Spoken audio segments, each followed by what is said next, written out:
Penúltimo tema, los versos del 17 al 23.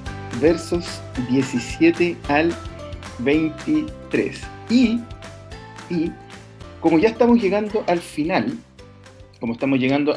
ya de esta carta general, creo que es importante recordar algunas cosas, porque ya el próximo viernes nos va a quedar la doxología, que es el cierre de esta carta, la adoración, la alabanza a Dios, la doxología, ¿no es cierto? Cuando nosotros al final de nuestros servicios sale el pastor o ahora los chiquillos de la música y dicen, vamos a leer la doxología, vamos a alabar al Señor con su palabra, vamos a adorarle.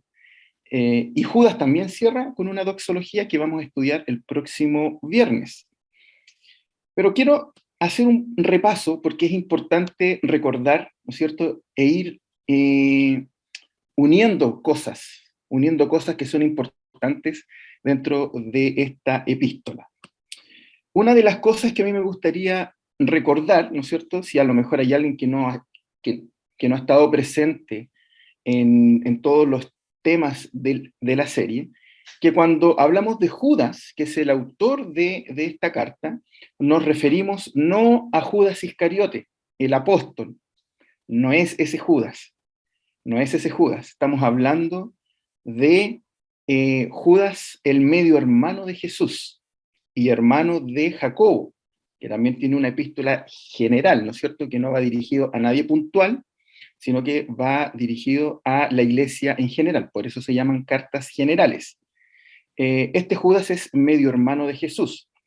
¿Por qué es medio hermano? Porque nosotros sabemos, ¿no es cierto?, que Jesús fue concebido por el Espíritu Santo, al contrario de Judas y Jacobo, que sus padres son María y José. Por eso cualquier comentario bíblico o cualquier referencia, ¿no es cierto?, a este Judas va a nombrarse como medio hermano de Jesús. Y lo lindo y lo característico de esto es que si bien dentro del versículo 1 él se presenta como hermano de Jacobo, hermano de Santiago, este Santiago que fue un tremendo líder de la primera iglesia, un tremendo líder, uno de los pilares de la primera iglesia, él se presenta como esclavo de Jesucristo. Las versiones de ustedes dicen ahí siervo, pero lo correcto es esclavo, esa es la traducción exacta. Él se presenta como esclavo, y eso es súper interesante, ver a alguien que se crió con Jesús, que comió con él, que jugó con él, termina reconociéndolo después de su resurrección como su esclavo, como su señor, ¿no es cierto? Importante cómo él presenta estas credenciales. Ahora, vamos avanzando un poquito más para entrar de lleno, ¿no es cierto?, a lo que nos toca hoy. ¿Recuerdan? Bueno, yo leo los labios por las cámaras, así que yo les voy haciendo preguntas y voy a ir leyendo sus labios. A mí me gustaría saber si recuerdan cuál es la intención que tiene Judas para escribirle a estos cristianos. Yo voy a ir leyendo, leo los labios incluso de los que tienen las cámaras apagadas. A ese nivel estoy.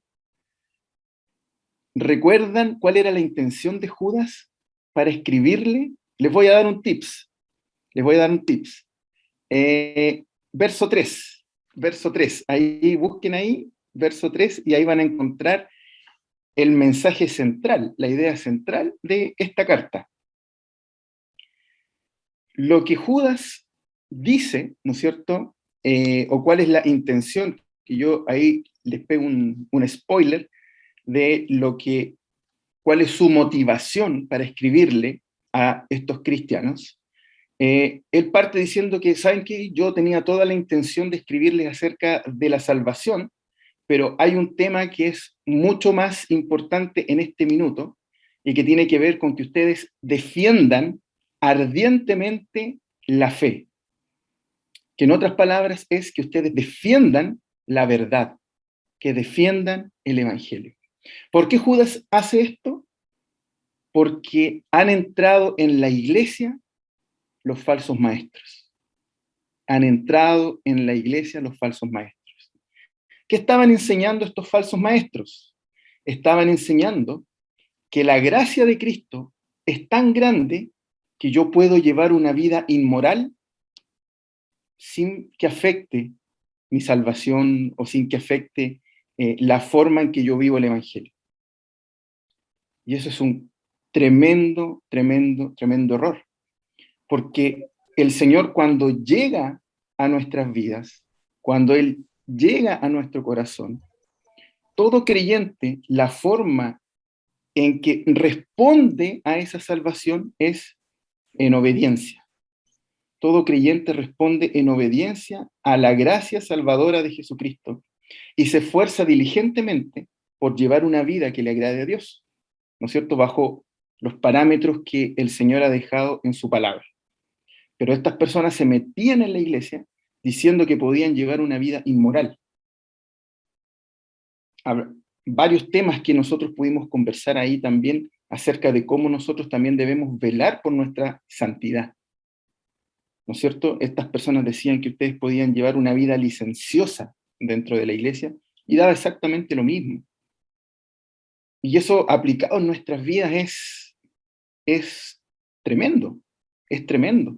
Porque cualquiera de nosotros puede decir, oye, es que ¿sabéis qué? Mira, yo conozco a estos hermanos están solteros, son novios y llevan una vida sexual activa, lejos de lo que el Señor pide en su palabra, de santidad sexual, pero son cristianos, o dicen ser cristianos, y les va bien, y sirven, pero no es lo que el Señor desea en su palabra. Y estos personajes se meten en la iglesia, se inmiscuyen en la iglesia y tratan de enseñar, ¿no es cierto?, de que se puede vivir una vida inmoral viviendo también en la gracia de Dios. Y Judas dice, no, ojo ahí, defiendan fervientemente la fe, defiendan la fe, exhorten y llamen al arrepentimiento, cuidar la santidad de la iglesia. Y así nosotros hablábamos de la apostasía. Llegábamos a estos apóstatas, que eran estos falsos maestros que se metían en la iglesia. Y Judas nos dice que estaban en medio de nosotros, se movían como nosotros, hablaban como nosotros, hacían las mismas cosas que nosotros, pero nunca fueron de nosotros, nunca fueron escogidos. Y ahí entrábamos, ¿no es cierto?, en esos pasajes donde dice que ellos han sido ya condenados, que ellos ya están condenados. Entonces, estos personajes que se meten en la iglesia nunca han sido creyentes, nunca han amado a Dios, y nunca han sido elegidos tampoco por el Señor para salvación. Entonces Judas pide, ¿cuál es el propósito finalmente de Judas? Judas quiere advertir, ese es su propósito para escribir, eso es lo que él busca, advertir a la iglesia, ese es su propósito, pero lo que él quiere que la iglesia haga es que tome acción con respecto a esto y que no omita el pecado dentro de la iglesia, sino que lo confronte, que no haga como que aquí no pasa nada, sino que puedan efectivamente tener una posición defendiendo la santidad de Dios y también siendo ejemplo y viviendo la santidad que Dios pide que nosotros tengamos. Dentro de esto, cosas características que hemos visto son las grandes referencias al Antiguo Testamento. Grandes referencias que nosotros tenemos al Antiguo Testamento. Vimos cómo Dios, ¿no es cierto?, saca al pueblo de Israel de Egipto, y vemos la rebelión que se dio porque desconfiaron, ¿no es cierto?, esta historia que se conoce comúnmente como los 2 espías. Vimos también un poco del juicio de Dios, porque Dios no puede pasar por alto el pecado. Vemos que Dios, cuando se juega con su palabra, Dios emite un juicio. Vimos a Sodoma y Gomorra. Con el Luchito vieron también algunas referencias a Enoc, ¿no es cierto? Un libro que no es un libro inspirado, pero también es una referencia histórica que nosotros podemos tener para ver un poco el contexto, ¿no es cierto?, sobre el cual Judas nos quiere escribir. Dicho esto, quiero que vean el versículo 17 en sus Biblias, quiero que vean el versículo 17, y que observen también el versículo 20. Que observen el versículo 17 y que también en sus Biblias puedan hacer este ejercicio de ver el 20. ¿Qué ven en común en esos dos versículos? 17 y 20. Algún valiente lo puede escribir también ahí en el chat. Usemos, ya que está esta herramienta, podríamos usarla. ¿Qué ven en común en el verso 17 y en el verso 20?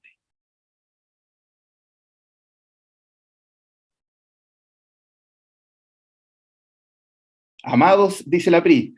Te leí, ¿viste? Amados, amados. ¿Habrá otra palabra que se repita aparte de amados? Mi PRI dice vosotros, vosotros. Fíjense en esto. A ver, lo voy a hacer un poco de gimnasia bíblica.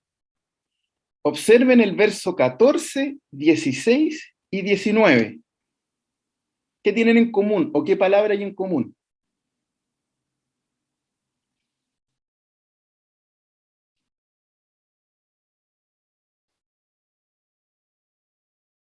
Por aquí dijimos, ¿no es cierto? Vosotros, amados. ¿Qué palabras en común hay en el verso 14, 16 y 19?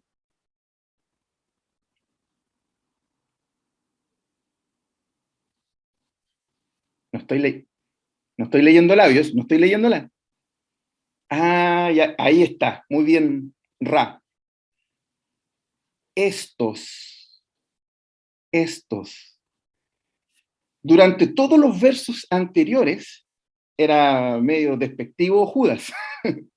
Cuando él se refería a los falsos maestros, él se dedicó a dar muchas características de estos falsos maestros. Y él les dice, estos, así como estos que están hinchando aquí en la iglesia, estos de acá. ¿Cómo se refiere en el verso 3 a la iglesia?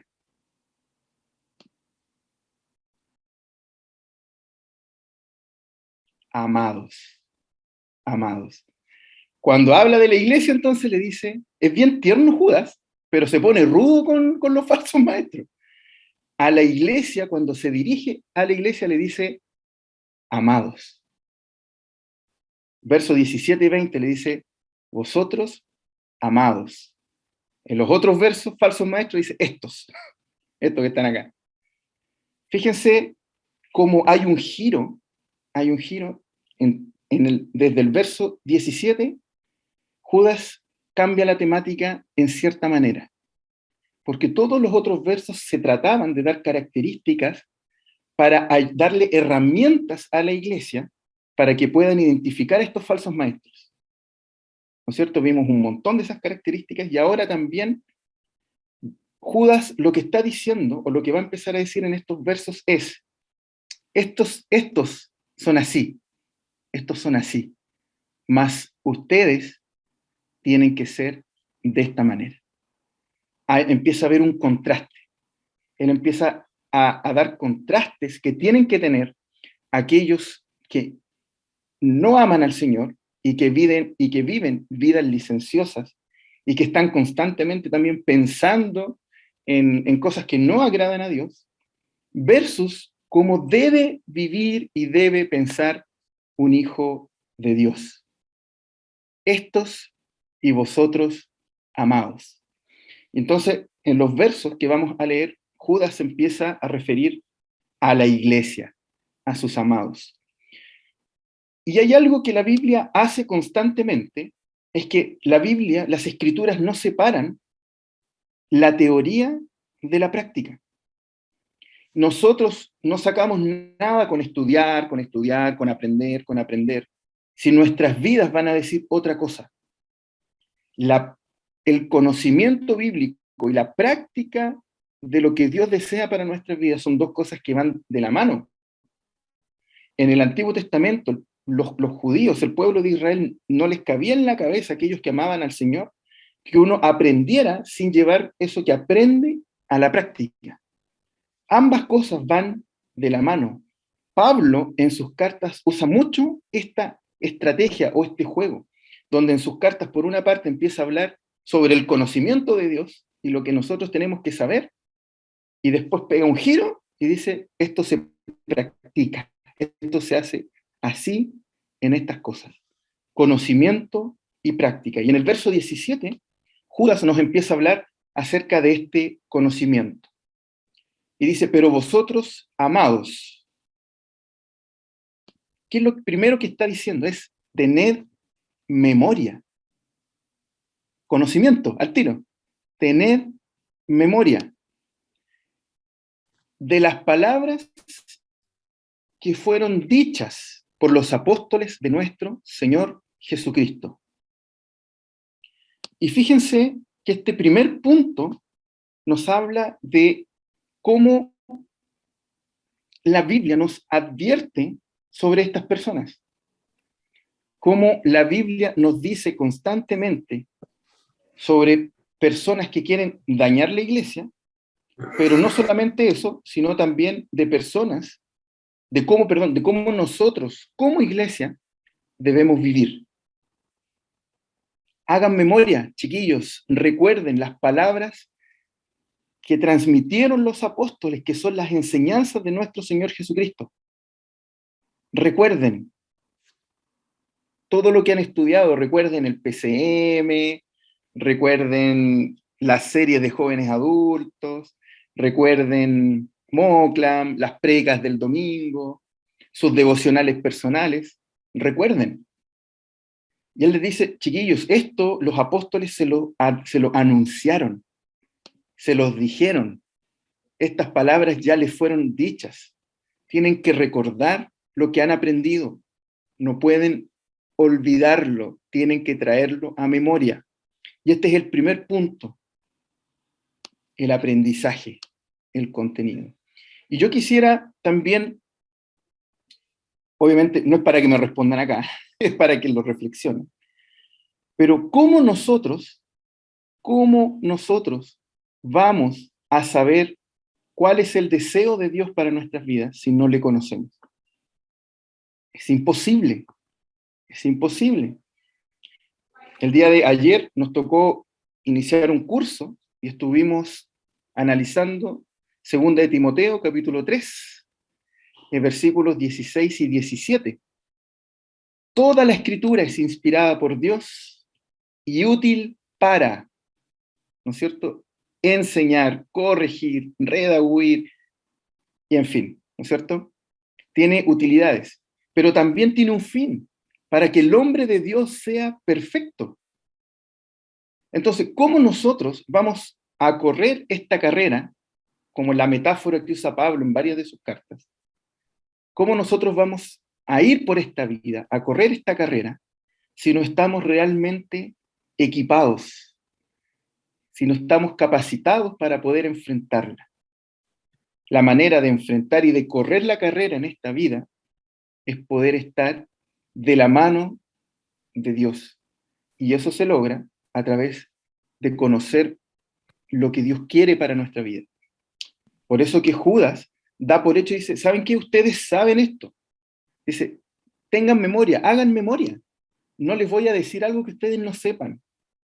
Quiero que lo recuerden, que lo reflexionen, lo que han aprendido.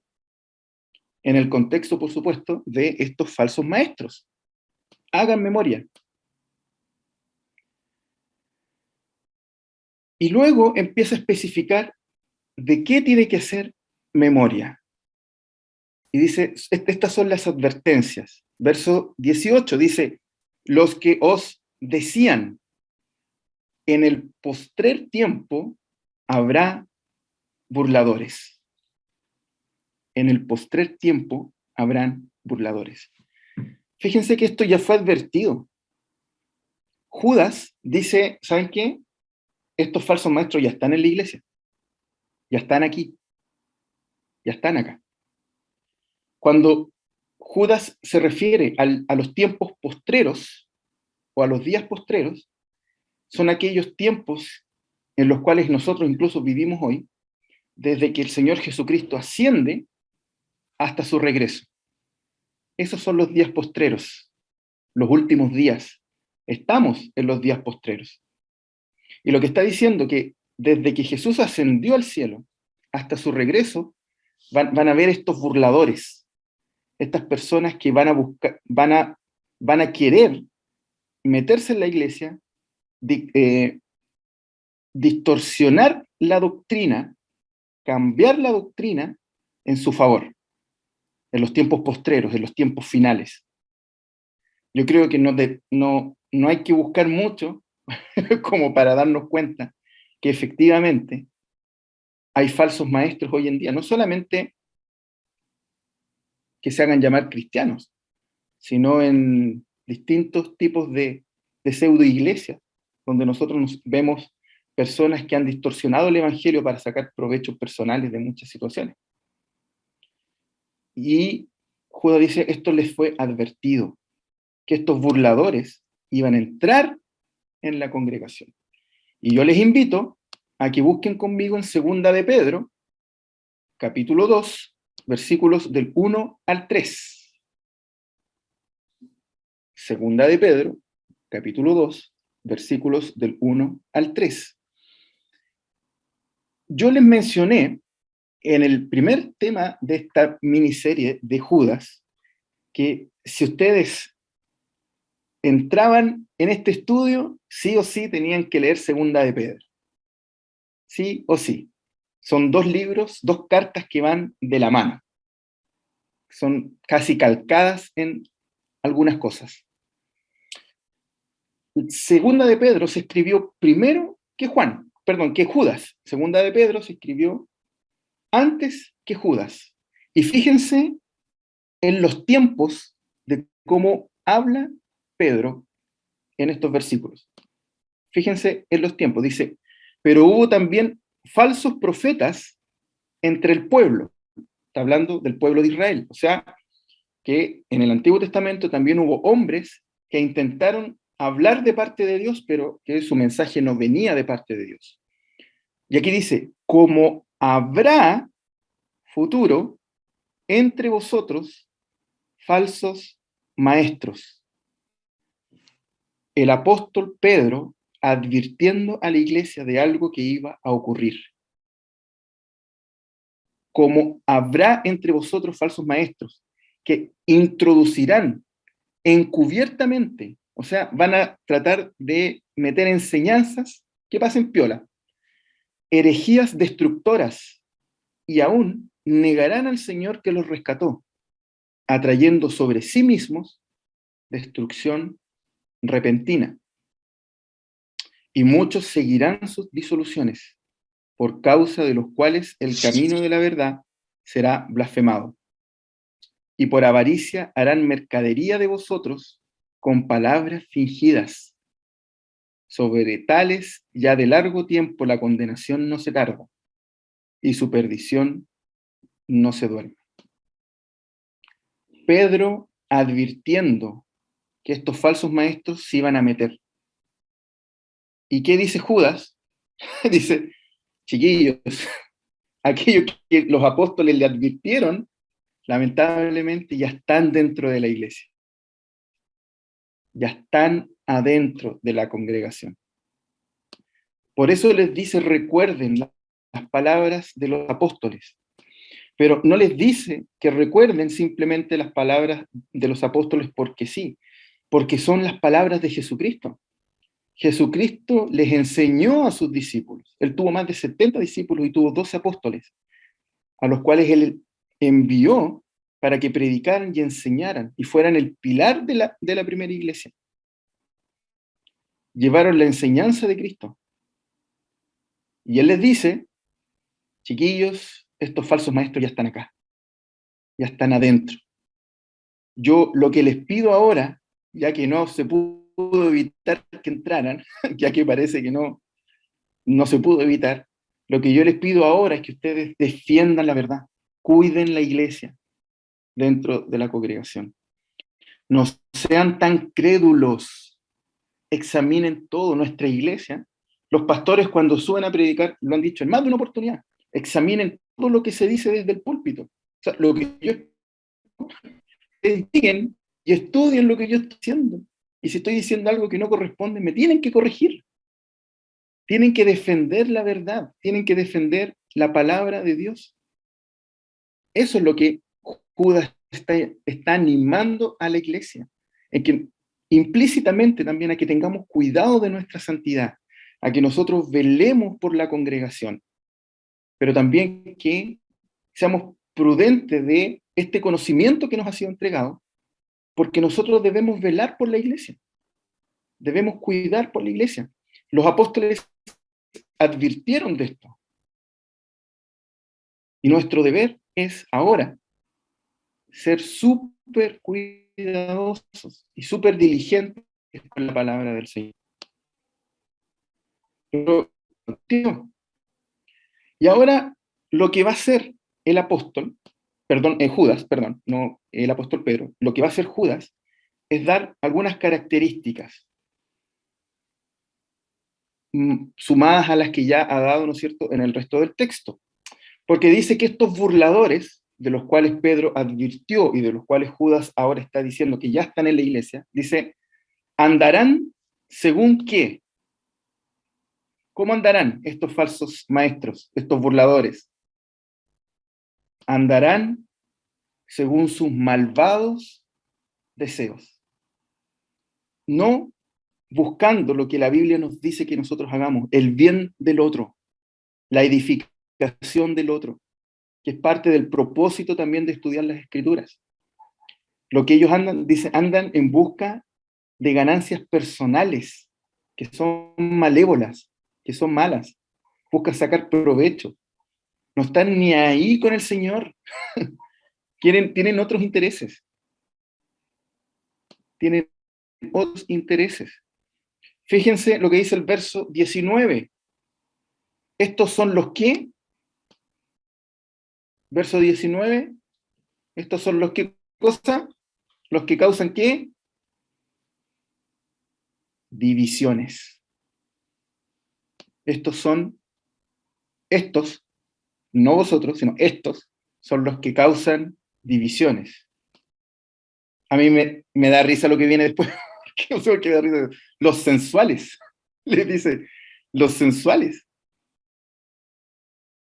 Pero el significado de que sean los sensuales es que son algunas interpretaciones, lo dicen como los naturales.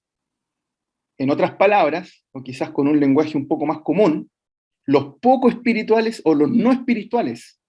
Eso significa, cuando habla de los sensuales, son los no espirituales, a los que no les interesan los asuntos del Señor, sino que van en pos, ¿no es cierto?, de los deleites de esta tierra, de los placeres desmedidos de esta tierra, los sensuales, aquellos que no son espirituales. Y el mismo texto lo explica, los que no tienen al Espíritu. Ese Espíritu está con mayúscula, los que no tienen al Espíritu Santo, los que no han sido sellados por el Espíritu Santo. Lo mismo que dice Judas antes, dice, estos no han sido escogidos, no son nuestros, no tienen al Espíritu Santo, no han sido sellados para salvación, buscan sus propios deseos, buscan dividir la iglesia. Chiquillos, y es tan importante estar atentos a no dividir la iglesia. Y a lo mejor me quiero salir un poco, pero es importante esto, porque un hijo del Señor no busca la división. Si yo estoy peleado con un hermano, yo no busco hacer grupos ni bandos. Lo que un hijo del Señor hace en respuesta a la gracia de Jesucristo es restaurar las relaciones. Es pedirle perdón al Señor por haber ofendido a mi hermano, pedirle perdón por mi falta de perdón y buscar la unidad de la iglesia. Nosotros debemos velar por la unidad de la iglesia. Esa debe ser parte de nuestra preocupación, que nosotros podamos preocuparnos de que nuestra iglesia esté unida en un mismo espíritu, buscar la reconciliación. Si yo he tenido dificultades a lo mejor con algún hermano, mi deber es pedirle al Señor que me capacite y poder buscar la unidad y el perdón. Manejas tus placas. Poder buscar la unidad que el Señor pide que nosotros tengamos como cuerpo de Cristo. Porque estos falsos maestros dice que causan divisiones. Causan divisiones, dividen la iglesia, porque aquel que tiene el Espíritu Santo va a velar por los cuidados de la congregación y porque la iglesia esté unida.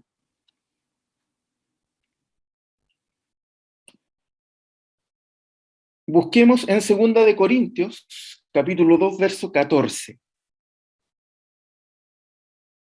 2 de Corintios, capítulo 2, verso 14.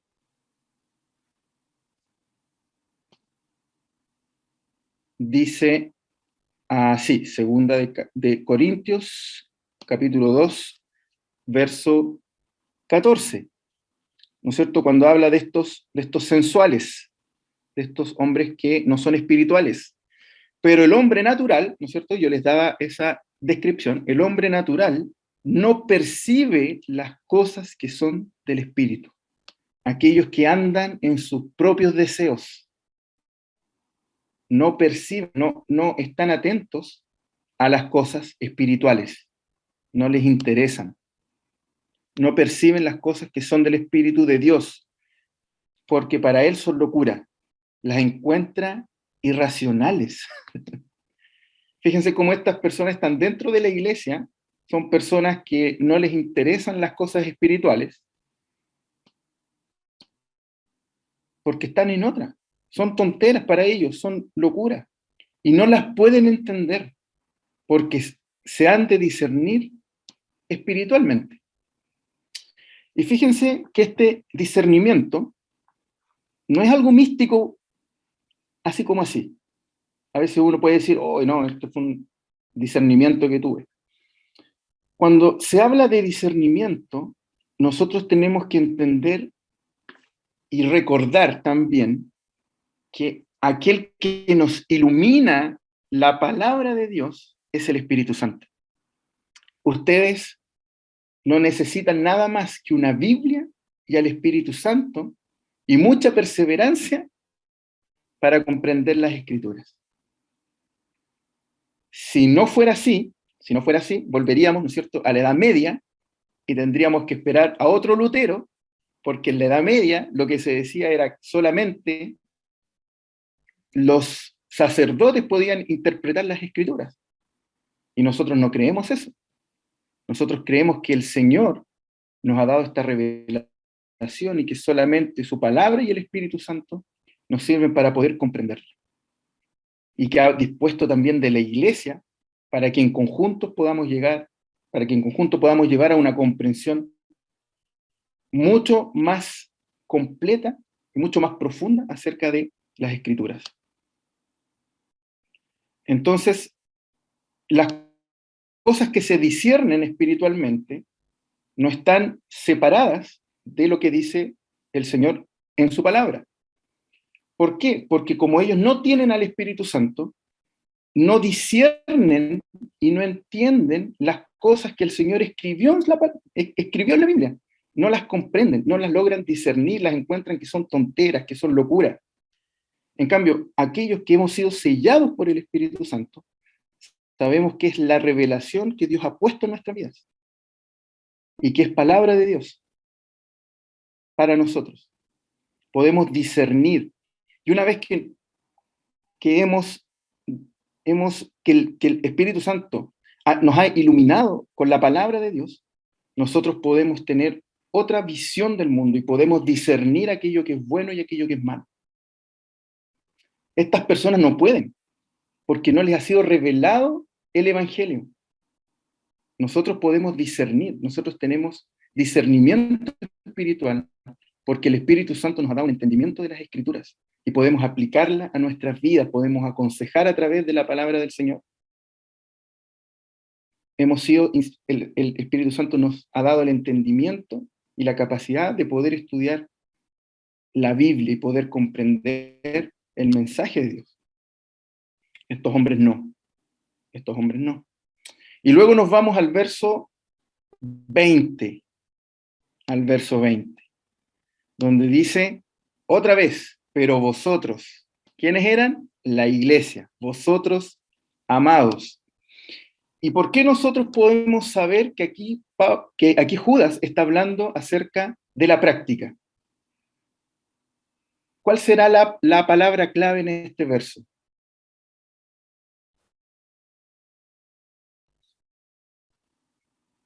Alguien a lo mejor lo puede escribir ahí en el chat. ¿Cuál será la palabra clave para nosotros discernir que Judas nos empieza a hablar de la práctica? Excelente, excelente. Te doy una estrellita Ra. La edificación. La edificación. Porque la edificación, una vez que nosotros leemos las Escrituras, profundizamos en ella, el Espíritu Santo nos ilumina, nos convence, excava dentro de nosotros, nos muestra nuestro pecado y nos muestra cuán grande es Dios. Nosotros ahora estamos capacitados también para edificar la iglesia. Cuando hablamos de edificación, a veces una palabra que alguien que ya lleva harto tiempo en la iglesia usa harto, edificar la iglesia, y a veces a lo mejor podemos no entenderla mucho.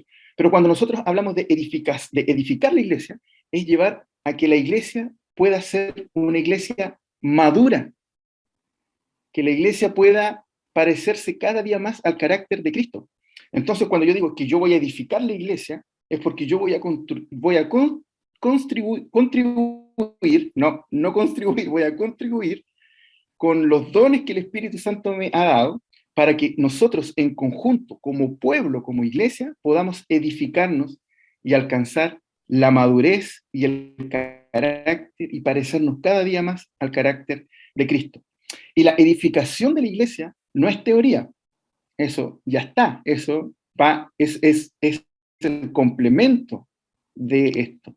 La edificación es algo práctico, edificarnos sobre en quién creemos, sobre la fe, sobre lo que creemos. Sobre eso nosotros empezamos a trabajar. Y algo que a veces nosotros descuidamos, aquí Judas nos está dando tips, herramientas para poder defender la fe, para poder cuidar la iglesia, para poder vivir en santidad. Él nos está diciendo, edifíquense ¿cómo primero?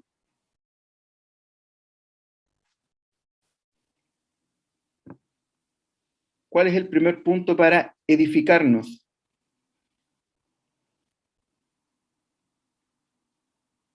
Porque dice edificando sobre vuestra santísima fe, orando, será orando, ¿no? Orando, orando. Y a veces nosotros no le damos el peso que tiene a la oración como una acción que edifica nuestra iglesia. Es importante orar. Es importante orar. Y a veces nos cuesta harto. Yo aquí levanto la mano. Nos cuesta orar, ¿o no?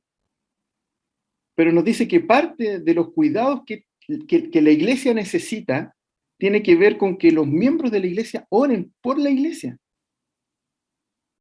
Oren.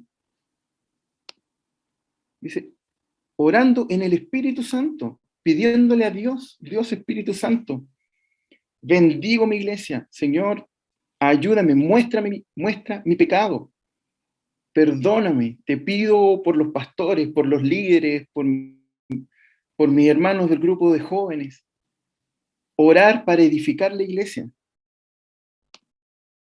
Debemos estar atentos a orar. Después dice, otro tips, dice, para que se edifiquen y tengan herramientas para enfrentar las falsas doctrinas.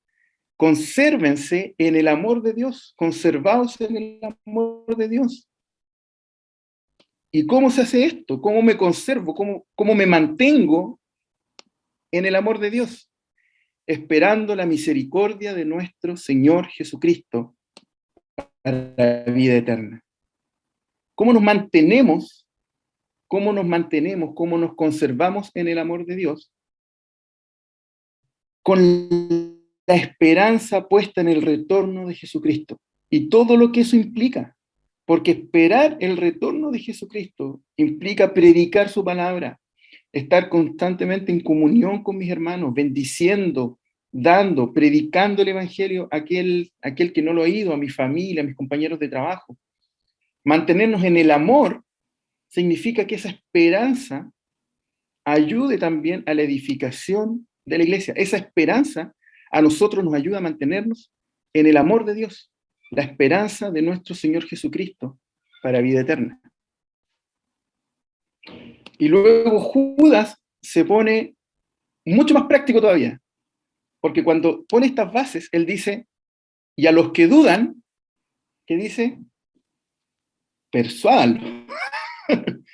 O sea, no se queden callados.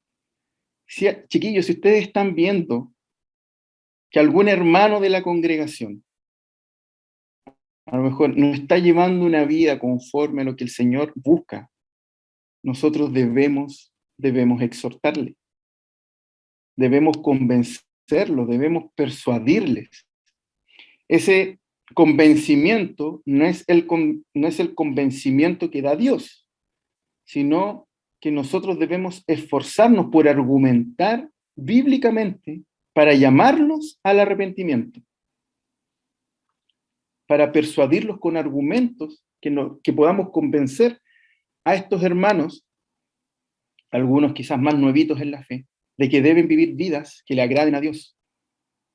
Después dice, a otros salvad, a otros salven, arrebatándolos del fuego. Esta intención no tiene que ver con lo que nosotros podamos hacer para salvar, sino que tomar acción de nosotros, presentar el Evangelio a cada persona que necesite escucharlo. Porque cuando nosotros predicamos el Evangelio, cuando nosotros exhortamos con la palabra a nuestros hermanos, es cuando el Espíritu Santo obra según su voluntad y llama y lleva a convencimiento. Y luego dice, y de otros, tener misericordia con temor, aborreciendo aún la ropa contaminada por su carne. Apartémonos de todas esas cosas que no nos llevan al Señor. Hay que aborrecerlas. Debemos aborrecerlas. Debemos tener misericordia con temor, y este temor no es terror, es un temor reverente a Dios. Debemos tener un temor reverente a Dios para que nosotros podamos huir también y aborrecer todo aquello que no agrada a Dios.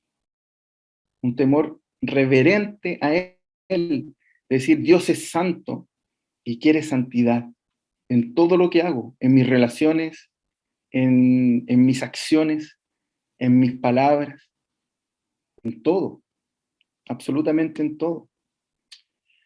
Entonces, ¿cuál es el propósito finalmente de Judas al escribir este texto, esta porción de las escrituras que acabamos de leer? ¿Cuál creen ustedes que ha sido la intención de él al escribir esto? Lo que Judas está buscando es poder advertir a la iglesia y marcar la diferencia entre un verdadero creyente y alguien que no ama a Dios, y un falso maestro, trayendo de vuelta las palabras de Jesús. Escribe esto Judas para que los cristianos puedan entender. Recuerden, chiquillos, quiénes son ustedes, de quienes han oído esta enseñanza y la diferencia que tienen con los falsos maestros, con aquellos que no aman a Dios, con aquellos que aman al mundo. Chiquillos, nosotros somos distintos. Hemos sido apartados por Dios para vivir vidas distintas. Estamos en este mundo, pero somos de otro mundo. Tenemos otra nacionalidad. Estamos de paso en esta tierra. Y Judas quiere que nosotros podamos recordar y nos ayuda, ¿no es cierto?, para que podamos ver esas diferencias que él ha mostrado a través también de toda la carta. Pero no solamente se queda con el propósito, sino también él busca una acción. Y lo que uno podría también concluir con esto es que lo que él busca, su propósito es que nosotros veamos estas diferencias con las características que él nos muestra, pero lo que él busca, la acción que él quiere que nosotros tengamos, es que cuidemos, edifiquemos, pero que no olvidemos que, lo voy a resumir con una frase que nosotros usamos harto, que no olvidemos también las disciplinas espirituales, que son las herramientas que el Señor nos ha dado para edificar la iglesia. ¿Cómo vamos a distinguir el mal si Dios no nos dice qué es lo bueno y qué es lo malo? Debemos conocerle. La oración, la lectura de la palabra, la comunión, todas esas herramientas que el Señor nos ha entregado para que nosotros podamos seguirle, para que nosotros podamos vivir vidas que le agradan, vidas donde Él pueda plasmar su deseo también ante una sociedad que demanda respuestas sobre ciertos temas también. Judas tiene esa intención. Él quiere que esta teoría no se quede solamente en conocimiento, sino que podamos orar, que podamos exhortar, que podamos instruir y que podamos defender también la fe cuidando la santidad de la iglesia. Y esto también nos llama a revisar nuestras vidas. Chiquillos, hay misericordia, hay esperanza. Si hemos estado a lo mejor batallando con algún pecado en particular, en Jesucristo hay gracia ilimitada. Hay perdón ilimitado si vamos con un arrepentimiento genuino. Podemos vivir vidas que agradan a Dios, pero no sin Dios. Debemos hacerlo con Él y para Él.